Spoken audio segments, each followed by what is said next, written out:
Alright, as a brief intro, before we get into them in more detail over the next few videos, let's look at the 5 business level strategies that a firm can pursue. And as you can see from both the list, the dot points here, and our illustration in the bottom right corner of the page, there are five that you can follow. You can either have a low-cost strategy, a low-cost provider, a focused low-cost, a differentiation, focused differentiation, or best cost provider strategy. Now, as you can see, particularly using that diagram down in the bottom right corner, these strategies are based on 2 dimensions in particular. Firstly, the target market, whether you are pursuing a broad or narrow target market, and also the type of competitive advantage that you're pursuing. Is it low cost or differentiation? How those 2 dimensions impact on your business level strategy will be discussed on the following slide. Okay, so in terms of the type of competitive advantage that your firm is pursuing, first of all, you might aim for a low-cost competitive advantage. And people often see low cost and they instantly think that means the lowest price that is passed on to the end consumer. That is not necessarily the case. It is often the case, but it doesn't have to be.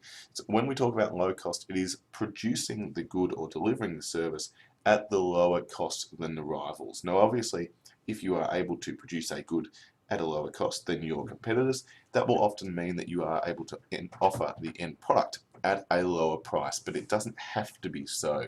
The main point of a low cost strategy is to have lower costs involved in producing or delivering the service rather than the final price. A good example of a firm that certainly has aimed for a low cost advantage is our friends as depicted in the top right corner here. Does anybody know what that company is? Some of you may have gone there recently. That is Costco, the large wholesaler Costco, who are able to offer a lot of their products in bulk at lower prices because they have minimized the cost of producing them and delivering them to the customers, to the point where, as you can see, you can buy a ginormous box of Cadbury chocolate for a very low comparative price. On the other hand, you might pursue a differentiation competitive advantage over your rivals, and this is where you aim to differentiate and command a price premium that exceeds the extra cost of doing so. What does that mean? It's basically trying to offer things that your competitors do not, something that is more unique or better or different to that to which your rivals offer. And as I said before, that often ends up resulting in a larger or greater price that is offered to the final consumer. A good example here in terms of company example you can see on the right of the screen is that little blue box there. I can almost hear the collective sighs of all the guys listening to this and the hearts in the eyes of all the ladies. That is Tiffany's, and they are an excellent example of a manufacturer of jewelry who's able to offer their products at much higher prices than a lot of their competitors, purely because they have positioned themselves in a way that they are seen as better or different or more unique than their rivals. Certainly, if you wanted a silver chain or a bracelet, you could probably get something very similar from a rival or competitor at a much lower price, but because you have that Tiffany branding, you are able to offer that at a greater price than your competitors.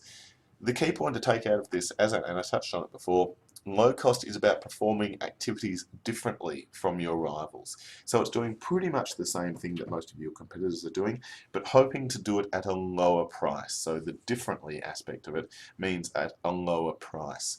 Differentiation, on the other hand, is performing different activities from your rivals. So this is saying we're actually going to try and do things that our competitors or rivals do not do. And that is how we're going to position ourselves differently or more or better than our competitors. So once you've chosen the type of competitive advantage you're aiming for, you then need to decide on the target market that you're going to aim your product or service at. And that can either be broad or narrow.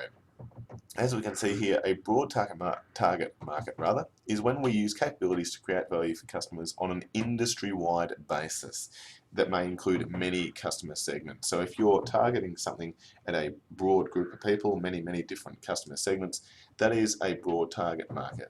On the other hand, you might have a narrow target market, and this is where you aim to serve the needs of a very specific or narrow customer group and tailor your strategy to suit that group, potentially at the expense of others. So you're basically foregoing the business of many of the other customer segments, because you are targeting one specific niche or one specific narrow customer group, and you're saying we are happy to not offer and not gain the business of many of these other people because we are aiming this very specifically at a narrow customer group. We're going to go through over the next few videos and look at those resulting 5 strategies that you can pursue at the business level.